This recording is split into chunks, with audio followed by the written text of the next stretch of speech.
दिन ओवेन ने जूस डाला, लेकिन जैसे ही उसने जूस का डिब्बा नीचे रखा उसके हाथ से चिपक गया।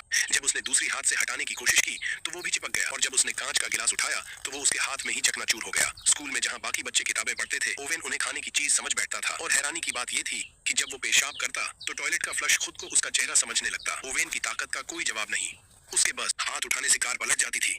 लेकिन इतने सब के बावजूद उसका कद छोटा होने के कारण स्कूल में कोई उसे गंभीरता से नहीं लेता था।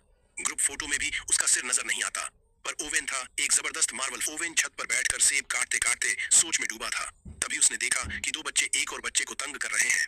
उसने एक सेब फेंका जो सीधा जाकर बदमाश के सिर पर लगा। पकड़े जाने के डर से ओवेन भाग गया, लेकिन वो दोनों बच्चे उसका पीछा करने लगे। भागते भागते ओवेन एक बगीचे में जा छिपा। वहीं एक चींटी उसके गले पर चढ़ गई और एक जोरदार काट लिया। ओवेन बेहोश होकर जमीन पर गिर पड़ा। जब उसे होश आया तो रात हो चुकी थी। वो जैसे तैसे घर पहुंचा और बिना कुछ सोचे अपने बिस्तर पर सो गया। उसे पता नहीं था कि उस चींटी का जीन धीरे धीरे उसके शरीर को बदल रहा है। आधी रात को ओवेन को जबरदस्त भूख लगी। उसने फ्रिज से सारे केक और मिठाइयां निकाल कर खा ली। अगली सुबह उसका कमरा एकदम बिखरा हुआ था।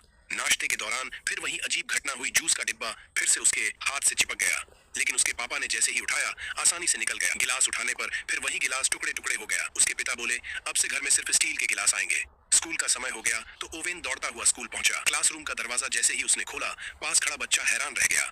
पीटी क्लास में टीचर ने सेल्फ डिफेंस सिखाने के लिए ओवेन को चुना। ओवेन ने पहले एक झुकाव में टीचर का वार चकमा दिया, फिर एक ही झटके में टीचर को 100 मीटर दूर फेंक दिया। सब बच्चे अवाक रह गए। ओवेन समझ गया कि कुछ गड़बड़ है और मौका देखकर खिसक लिया। स्कूल के बाद कैट नाम का उसका एक दोस्त जो खुद भी मार्वल का फैन था उससे मिला। उसने कहा कि ओवेन के पास तो सुपर हीरो जैसी हड्डियां हैं, एक शानदार कॉस्ट्यूम की कमी है। कैट को सुपर हीरो की टेक्नोलॉजी कॉस्ट्यूम्स का अच्छा ज्ञान था। उसने ठान लिया कि वो ओवेन के लिए एक शानदार छोटा लाल कॉस्ट्यूम